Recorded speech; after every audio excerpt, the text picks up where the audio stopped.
حي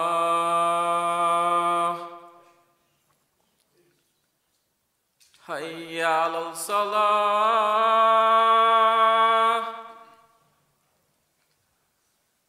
حي على الصلاة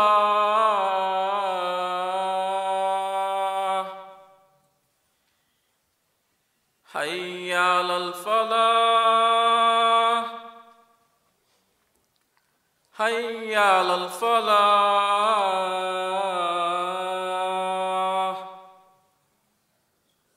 الله أكبر الله أكبر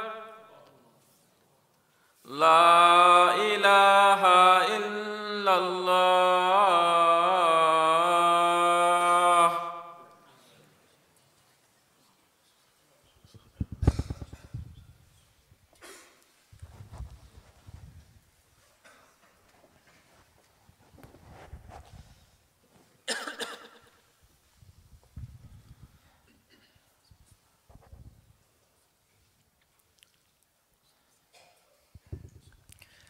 بسم الله الرحمن الرحيم. إن الحمد لله نحمده ونستعينه ونستغفره ونؤمن به ونتوكل عليه ونعوذ بالله من شرور أنفسنا ومن سيئات أعمالنا. من يهده الله فلا مضل له ومن يضلله فلا هادي له، ونشهد أن لا إله إلا الله وحده لا شريك له، ونشهد أن سيدنا وسندنا ونبينا وحبيبنا محمدًا عبده ورسوله صفيه وخليله صلى الله تبارك وتعالى عليه وعلى آله وأصحابه أجمعين. أما بعد، فأعوذ بالله من الشيطان الرجيم. بسم الله الرحمن الرحيم. يا أيها الذين آمنوا اتقوا الله حق تقاته ولا تموتن إلا وأنتم مسلمون. وقال تعالى: يا أيها الذين آمنوا اتقوا الله وقولوا قولا سديدا يصلح لكم أعمالكم ويغفر لكم ذنوبكم ومن يطع الله ورسوله فقد فاز فوزا عظيما. صدق الله العظيم. My dear respected brothers and sisters in Islam, we begin as always by praising Allah subhanahu wa ta'ala, acknowledging He is our master, our creator, our sustainer, our Lord, and our nourisher. And we begin by sending blessings and salutations upon the Prophet sallallahu alaihi wasallam, his companions, and all of his followers until the last day. In today's khutbah, I want to talk about two qualities of the Prophet sallallahu alaihi wasallam. Of course, the Prophet sallallahu alaihi wasallam had many unique qualities, or many great qualities, and to talk about how amazing and how perfect our Prophet sallallahu alaihi wasallam was, that would take many different khutbahs. But I want to highlight for you two qualities our Prophet sallallahu alaihi wasallam excelled at, and this is why these were two qualities why he made such great change amongst the Sahaba. Right? These were people who one day were worshipping idols. The next day they were willing to stand all night in worship of their Lord. Right? They made amazing change. The Prophet ﷺ made amazing change in these companions because of two special qualities. And our scholars say, and this is also scientifically proven, two qualities. Number one is mental preparation, and number two is gradual change. Mental preparation and gradual change. And I want to give you examples of these, right? Our Prophet sallallahu alaihi wasallam, we'll put it in the context of Ramadan, right? Our Prophet sallallahu alaihi wasallam, the commandment had come that alcohol is haram, right? But the gradual change that the Prophet sallallahu alaihi wasallam brought along was, first, you do not pray when you are intoxicated. First commandment, before alcohol was permissible in our Sharia, when the Prophet ﷺ moved to Medina, then alcohol had become haram. Allah had made alcohol haram, right? إِنَّمَا الْخَمْرُ وَالْمَيْسِرُ وَالْأَنْصَابُ رِجْسٌ مِّنَ الشَّيْطَانِ فَاجْتَنِبُوا. Right? That it's from the dirtiness of shaitan, right? There is a lot of evil in it, so stay away from it, right? So the commandment of alcohol becoming haram was in Medina. But the Prophet ﷺ, to make that change everlasting, what did he do? He made it gradual. So first, he told the companions that you do not pray while in the state of intoxication, right? Then he said you do not become intoxicated publicly. Then when the commandment came, the Sahaba say that we were willing to do it. We knew the commandment is going to come eventually, right? All these different gradual changes are happening. And so when alcohol, became haram, it was easy to give up. right? It was easy to give up for the Sahaba, and it was everlasting. We have this concept called New Year's resolution, right? This guy wakes up, he's probably 400 pounds. He wakes up on New Year's morning feeling bad about himself. He goes, I'm going to start working out. Bismillah. Every single day, I'm going to work out. It's a sudden change. So 3 weeks later, he's back in his bed and he's like, working out's too hard. It's too difficult. Why? Because it's not gradual change, right? The Prophet ﷺ teaches us that when you teach your children to pray, start teaching them to pray at age 7. And then at age 10, make sure you make it mandatory for them. So that when they reach adulthood and puberty, then prayer becomes mandatory upon them, they never miss a prayer. But you have to make it gradual, right? Start at age 7 with 1 prayer a day. Then every 6 months, make it 2 prayers a day, 3 prayers a day, 4 prayers a day. Make sure by age 10, they're not missing prayers, right? Scold them at age 10. At age 10, make sure that there is some type of reward or punishment system at age 10. So that at age 13, 14, when they become adults in the light of Islam, that change is everlasting for them. They're never going to miss a prayer for the rest of their life. And so everlasting change happens with gradual increments. This is what I want you to understand. Everlasting change happens with baby steps. And this is what we need to implement in our Ramadan, right? We start with baby steps today, and that will make our Ramadan amazing, right? That will make our Ramadan amazing. Otherwise, if we don't have that preparation today, if we don't have that mental preparation today, what happens? Ramadan comes, we stand the first night of Taraweeh, right? We're all in the zone. We know Surah Baqarah. We're going to follow along with the Imam. The next day we come, we're counting the person's pages in front of us, how many lines it has. And by the third day, we're like, what? I'll come join Laylatul Qadr night. I'm good, right? I'm tired. This is what happens. When we're not mentally prepared, we die out, we fizzle out, right? We need to be mentally prepared. And the Prophet ﷺ encouraged us how to get mentally prepared for Ramadan. He told us all the ways to get prepared, be mentally ready for Ramadan. He taught us the whole thing, right? He was the best teacher, sallallahu alaihi wasallam. So he taught us the way to be mentally prepared, and he taught us the way to get ready in Ramadan so you can make everlasting changes in your Ramadan. Your Ramadan, the whole Ramadan, you'll benefit from it, right? And so what are those things that the Prophet ﷺ did? Number one, he told us that you make dua at the beginning. Allahumma barik lana fi Rajab wa Sha'ban wa ballighna Ramadan. You see, the Prophet ﷺ, he never procrastinated, right? He never procrastinated. Last week, 10 days ago, right? April 17th, IRS website crashed. And millions of Americans were going crazy. Because it is our habit as Americans that we want to wait till the last day, or our habit as human beings, to wait till the last moment. We want to procrastinate, right? We wait till the last moment to do something that needs to be done, right? And unfortunately, it's with all of us, myself included, right? Sometimes the khutbah happens, you wait till the last minute to prepare the khutbah, right? Everyone here procrastinates. Human beings procrastinate. There's a saying in English, it says, I'll stop procrastinating starting from tomorrow, right? Which is that from tomorrow on, I'll stop making excuses, so on, so to speak. So nonetheless, human beings have this idea of procrastinating. The Prophet ﷺ told us the first thing you need to do to be mentally prepared is you don't procrastinate. 2 months before, Prophet ﷺ's Ramadan prep began 2 months before with dua, right? Number one, with dua. And then the ahadith of the Prophet ﷺ say that he never fasted more in the month outside of Ramadan. The most he fasted outside of Ramadan was in the month of Sha'ban, right? Usama bin Zayd radiallahu ta'ala, he says this. Aisha radiallahu anha says that the Prophet would fast so much, I would think that he's not going to do iftar ever. I would think that he's not going to do iftar ever. These are the words, right? What does it mean?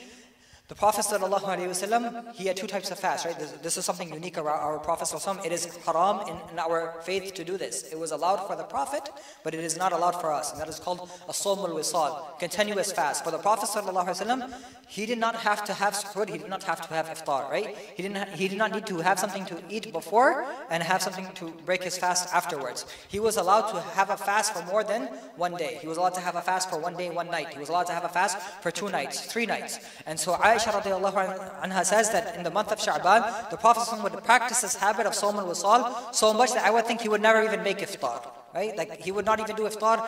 It's been sometimes 2 or 3 days and he would not do iftar. This is how the Prophet used to train himself for the month of Ramadan. He would get into the habit of staying hungry from before. Right? This is one interpretation of this hadith.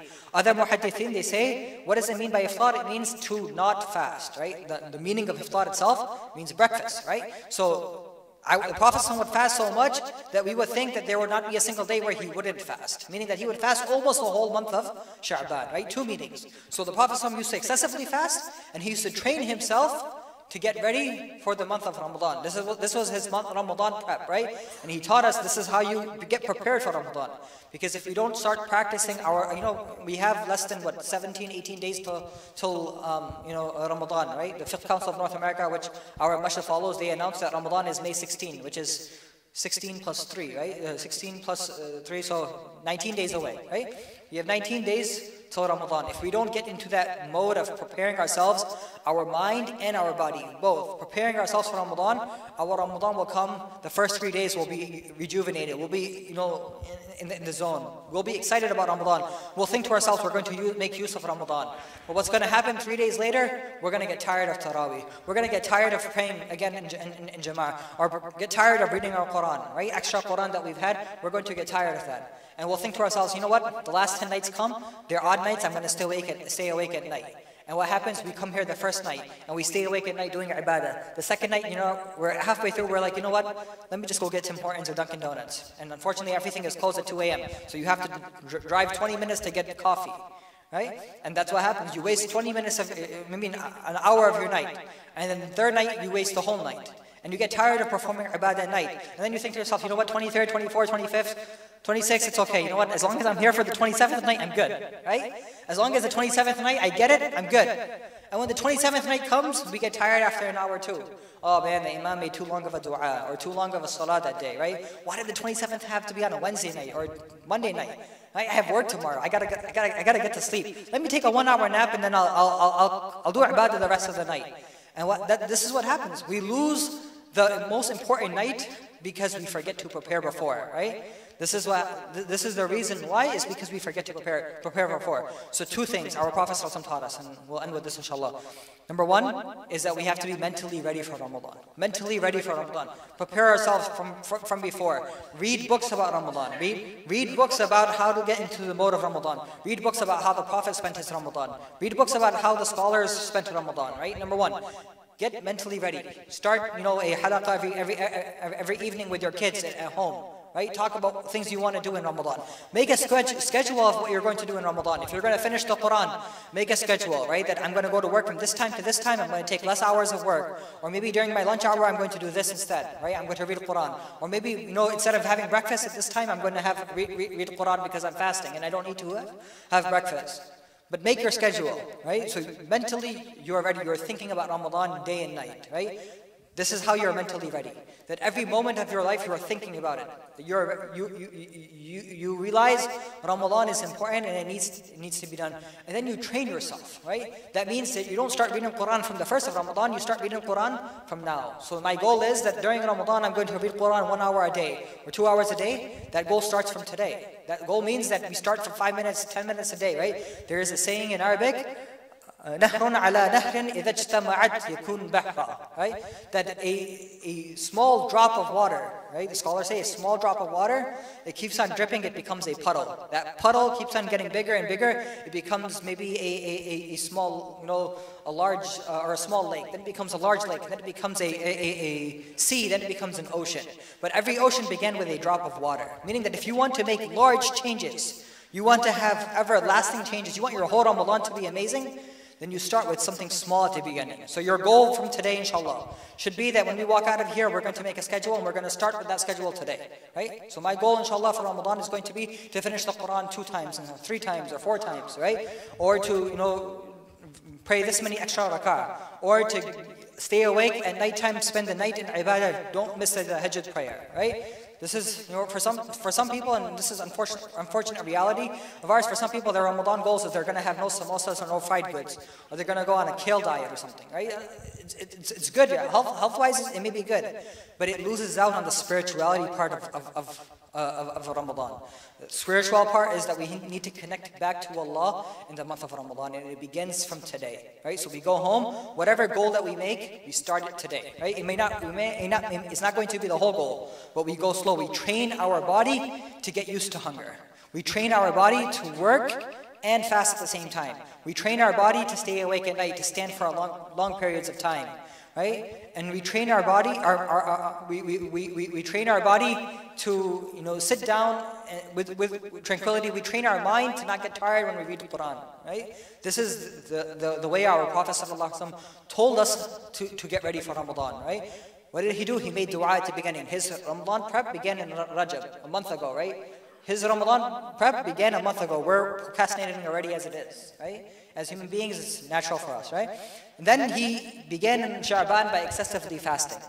Excessively fasting. So much so, Sayyidina Aisha says that we would think that he would never even not fast one day, or that he would fast without even making iftar, right? For us, making iftar is mandatory, right? We have to break our fast at sunset. As soon as we get something to eat and we don't eat it, right? And we delay it purposely, we fast, past the iftar time, it's a sin upon us, right? We are commanded that we break our iftar as soon as the closer you are to as soon as time begins, the better it is for you to break your fast, right? This is why the sunnah of the Prophet ﷺ is that whenever the Sahaba would hear the adhan, right away the first thing they would do is they would eat a date and they would break their fast, because that is the sunnah, right? The sunnah is that the closer you are to the beginning of the time of breaking the fast, the better it is for you to break your fast right away, right? But for the Prophet ﷺ, he would fast multiple times. He would train his body to stay hungry, right? Maybe something we can do. We can train our bodies to stay hungry during the month of Sha'ban. So we're ready for Ramadan. We start reading the Quran today, we start praying extra rak'ah. Maybe after Isha we pray 2 rak'ahs, right?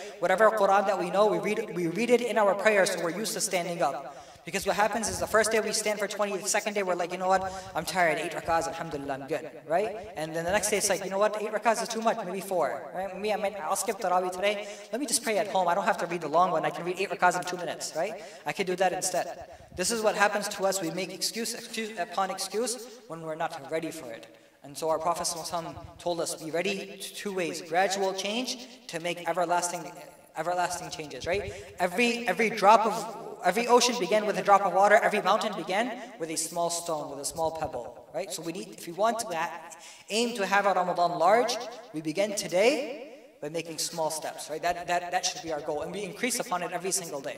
But if we have this mentality, when Ramadan comes, I'll worry about it then of course we're going to fail. We're going to fail, right? No, when a boxer steps into that ring, he doesn't think to himself, you know what, 6 months of training, I don't need it, I'll just walk into the fight and I'll be ready.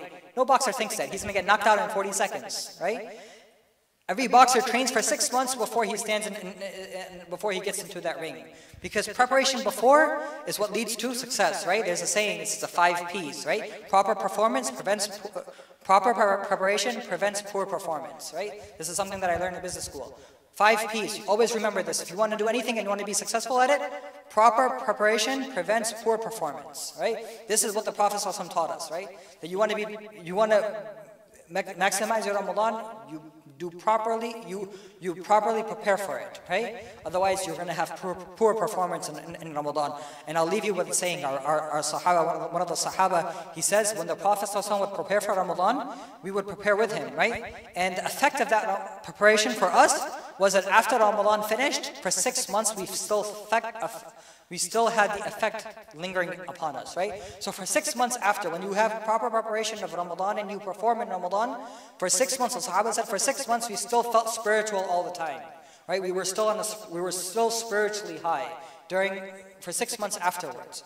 And then when that finished, then at that time we were getting to the mind 6 months before the next Ramadan is coming up, right? So Ramadan, the main purpose of Ramadan is not just to use it, but to get spiritually high after Ramadan as well, right? We forget it. We forget the month of Sha'ban, right? This is why our Prophet tells us Sha'ban is a forgotten month, because Rajab was a sacred month, right? And this is a hadith of the Prophet, he says Sha'ban is a forgotten month, right? And what does it mean by forgotten month?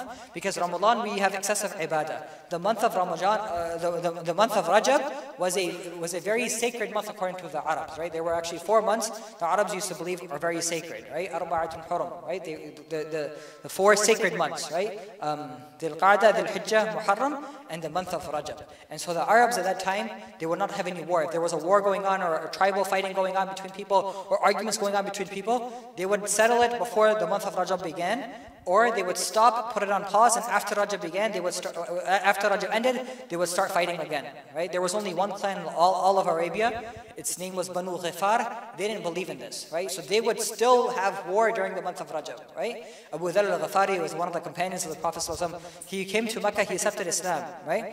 And then he's like, Ya Rasulullah, I want to go and tell people I'm a Muslim. So he went outside and started talking to one of the enemies of Islam, the leaders of the Quraysh, right? And he told them that I accepted Islam and I believe in the Prophet. And so the leader of the Quraysh, he got upset. He started hitting Abu Dharr al-Ghifari, right? And he started yelling to all of the leaders, he started telling everyone, go and beat Abu Dharr. This is the way the society was at that time, right? That they thought that you could physically hurt someone and they'll change their mind, right? So those leaders were upset and they wanted to hurt Abu Dharr. And finally, what happened is someone came running and said, don't you know he's from the Ghifar clan? Right? They're gonna attack you in Rajab if you don't leave him alone right now, right? This is how Abu Dharr radiallahu anhu, he was saved from this point. But the point I'm trying to say was that the Prophet tells us that Sha'ban is a forgotten month. Rajab, the Arabs used to hold it as a sacred, sanctified month, right? They were extra righteous in that month. Ramadan, of course, is Ramadan, but we forget the middle part, right? And for us, we forget Rajab too, right? But for us, we need to make sure Sha'ban is not a forgotten month, because it needs to be a month in which our performance is equal to almost Ramadan. So when Ramadan comes, we hit the ground running. Because if we're not ready when it comes to the performance time, then we lose out.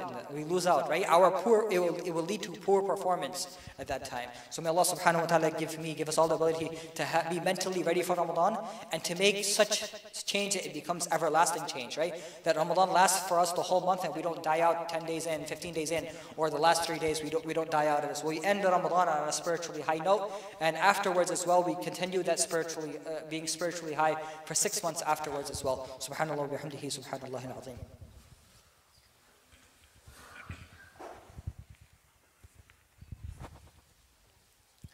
نحمد ونصلي على رسوله الكريم بسم الله الرحمن الرحيم إن الله وملائكته يصلون على النبي يا أيها الذين آمنوا صلوا عليه وسلموا تسليما وقال رسول الله صلى الله عليه وسلم من صلى علي واحدة صلى الله عليه بها 10 اللهم صل على محمد وعلى آل محمد كما صليت على إبراهيم وعلى آل إبراهيم إنك حميد مجيد اللهم بارك على محمد وعلى آل محمد كما باركت على إبراهيم وعلى آل إبراهيم إنك حميد مجيد عباد الله رحمكم الله إن الله يأمر بالعدل والإحسان وإيتاء ذي القربى وينهى عن الفحشاء والمنكر والبغي يعظكم لعلكم تذكرون أقم الصلاة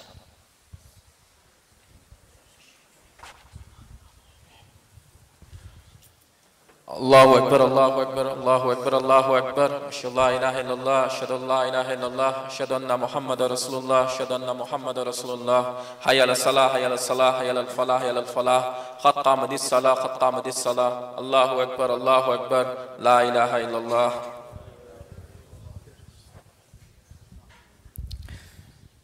استقيموا واعتدلوا. Please straighten the rows, make sure your heels are on the line, please fill in the gaps. There's plenty of space in the back left corner of the masjid. Let's fill up those rows first before we go on to the next rows.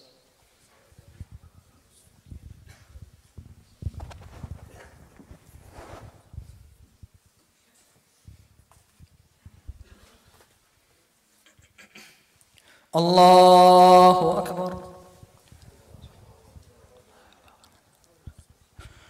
الحمد لله رب العالمين الرحمن الرحيم مالك يوم الدين إياك نعبد وإياك نستعين اهدنا الصراط المستقيم صراط الذين أنعمت عليهم غير المغضوب عليهم ولا الضالين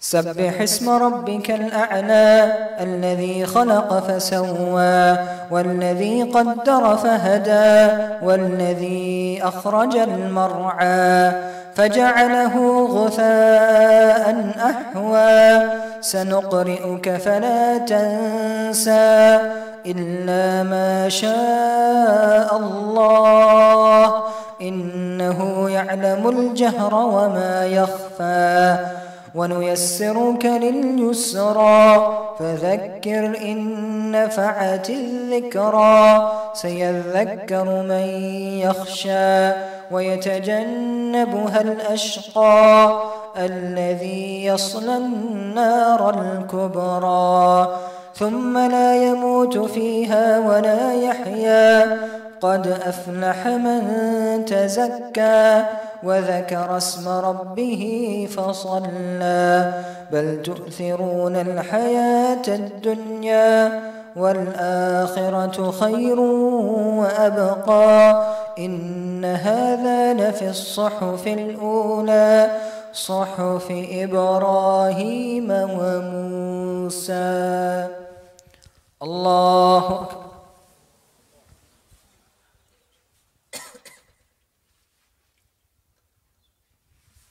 سمع الله لمن حمده. الله أكبر.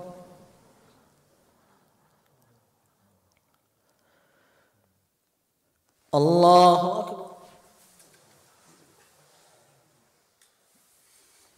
الله أكبر.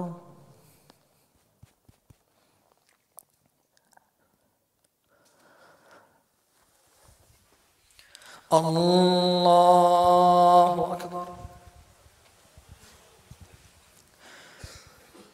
الحمد لله رب العالمين الرحمن الرحيم مالك يوم الدين إياك نعبد وإياك نستعين اهدنا الصراط المستقيم صراط الذين أنعمت عليهم غير المغضوب عليهم ولا الضالين.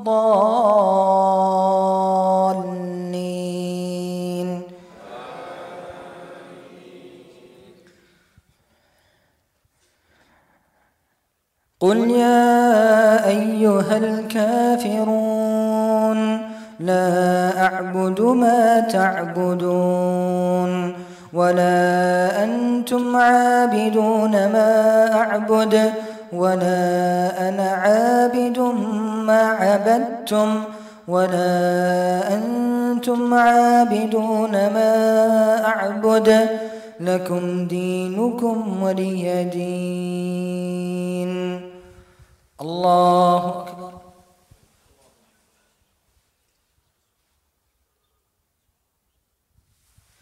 سمع الله لمن حمده. الله أكبر.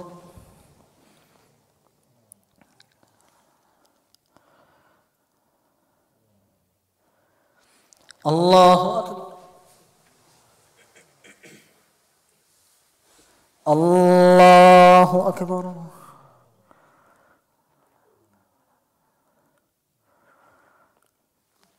الله أكبر.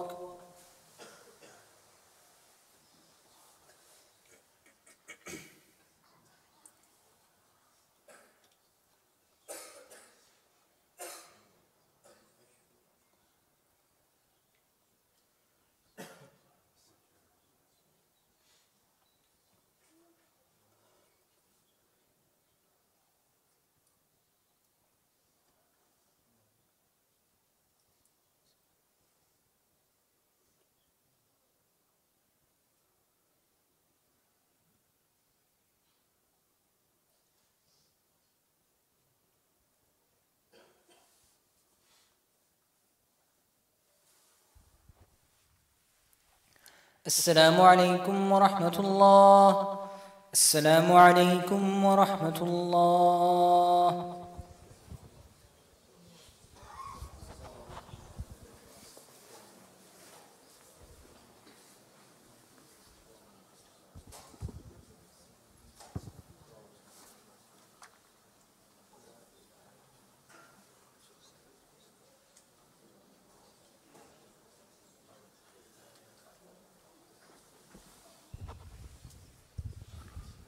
Assalamu alaikum. 4 announcements today. Number 1, there is a community dinner tonight at 6:30 p.m. The IOST will be having monthly community dinners every 4th Friday of the month. Please join the community in this dinner. Bring a dish to share with everybody. There are no programs or talks during the dinner. Number 2, the IOST follows the Fiqh Council of North America in determining the beginning of Ramadan. The announcement for this year is that Ramadan will begin on Wednesday, May 16th, 2018. Number 3, every day IOST holds an iftar and dinner for the students, young professionals, the unfortunate, and those who do not have food available at home. We are now in need of sponsors who can donate towards the cost of these iftars. If you are interested in sponsoring an iftar, please contact Sister Sadia. Her information is available in the foyer outside. And lastly, there is a Libas fashion show organized by a few sisters at the masjid. The event is 2 to 5 p.m. this Sunday, April 29th. It is only open for sisters. Jazakallah khair. Assalamu alaikum.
Council is nice.